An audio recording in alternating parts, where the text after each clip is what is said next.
NDA के seat बंटवारे में पंच फंसा हुआ है, लेकिन वहीं इंडिया गठबंधन का कोई पंच नहीं फंसा है और यहाँ पे क्लियर हो गया है। 3 दल हैं और कितने सीटों पर चुनाव लड़ा जाएगा और सभी दलों का अपना अपना सीट बांट दिया गया है और कितने सीटों को सेव मोड में रखा गया है कि कोई पार्टी महागठबंधन में आती है तो उसको कितना सीट दिया जाएगा। आपको हम बता दें कि यहाँ पे पूरा क्लियर कर दिया गया है कि किन पार्टी को कितना सीट दिया जाएगा और कल तेजस्वी यादव ने यह बताया कि हमारी बातचीत अंतिम दौर पे है, बातचीत हो चुकी है और आरजेडी का मन बन चुकी है कि 2024 में 24 सीटों पर राजद चुनाव लड़ेगी, यानी कि 2024 में 24 सीटों पर राजद लड़ाई लड़ेगी अपनी चुनाव। और कोई इस महागठबंधन में शामिल होता है तो राजद का कुछ सीट कम करके वहां से लड़ सकती है, जबकि उस सीट को अगर मान लीजिए कोई अन्य पार्टी आती है तो उसको सीट दिया जाएगा। वहीं दूसरी ओर कांग्रेस 10 सीटों पे चुनाव लड़ेगी लोकसभा की। अगर इंडिया में कोई अन्य पार्टी महागठबंधन में शामिल होना चाहती है तो उसके लिए कांग्रेस 9 सीटों पर चुनाव लड़ेगी और 1 सीट अपना दे देगी। राजद 20 सीटों पर चुनाव लड़ेगी।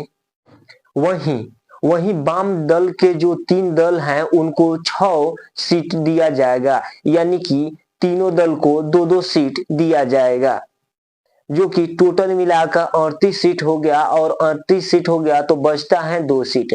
तो यह 2 सीट मुकेश सहनी जी को देने के लिए रखा गया है। अगर मुकेश सहनी महागठबंधन में शामिल होते हैं तो उनको 2 सीट दिया जाएगा।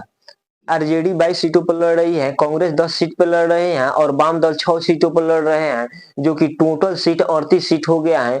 2 सीट बचा है सहनी के लिए रखा गया है। अगर ये वीआईपी पार्टी महागठबंधन में आती है तो उनको 2 सीट दिया जाएगा।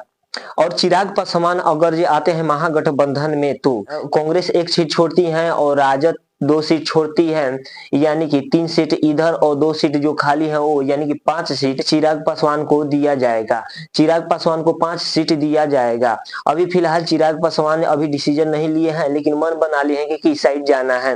हालांकि जल्द ही आपको देखने को मिलेगा कि चिराग पासवान किस साइड आते हैं। चिराग पासवान के लिए 5 सीट रखा गया है और अन्य पार्टी अगर ये कोई महागठबंधन में आती है, कांग्रेस कुछ कम सीटों पर चुनाव लड़ेगी और राजद तो कम सीटों पर लड़ेगी और महागठबंधन में जो शामिल होंगे उनके लिए सीट दिया जाएगा। और कोई अन्य पार्टी आती है तो राजद से भी समझौता करना पड़ेगा और कांग्रेस से भी समझौता करना पड़ेगा और वाम दल से भी समझौता करना पड़ेगा और इसके बाद जो अन्य पार्टी आती है उनको सीट देने का काम किया जाएगा महागठबंधन के द्वारा।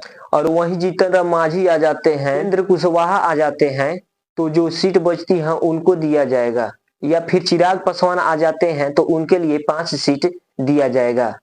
उपेंद्र कुशवाहा आते हैं तो 3 सीट दिया जाएगा और मांझी जी आते हैं तो उनको 3 सीट दिया जाएगा और मुकेश सहनी आते हैं तो 2 सीट दिया जाएगा। यहाँ पे तेजस्वी यादव सभी सीटों का तय करके रख दिए हैं कि किनको कितना सीट देना है। चिराग पासवान के लिए यहाँ पे दरवाजा खुला है। हमेशा बोलते हैं तेजस्वी यादव जी बोलते हैं कि चिराग पासवान के लिए यहाँ पर दरवाजा खुला है।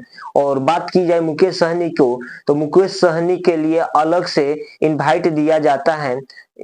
और बात किया जाए मुकेश सहनी के लिए तो मुकेश सहनी के लिए अलग से इनवाइट दिया जा रहा है कि आप हमारे पार्टी में आइए और आपके लिए हमेशा ही स्वागत है, साथ में ही सरकार बनाएंगे और साथ में ही लड़ाई लड़ेंगे और उनके पास बड़े तादाद में वोट बैंक है।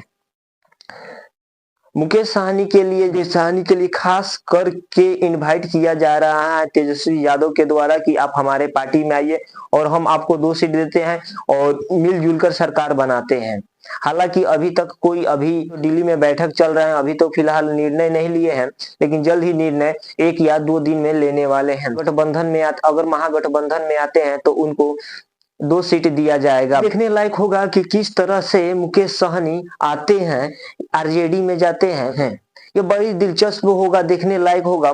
आप बने रहिए हमारे साथ और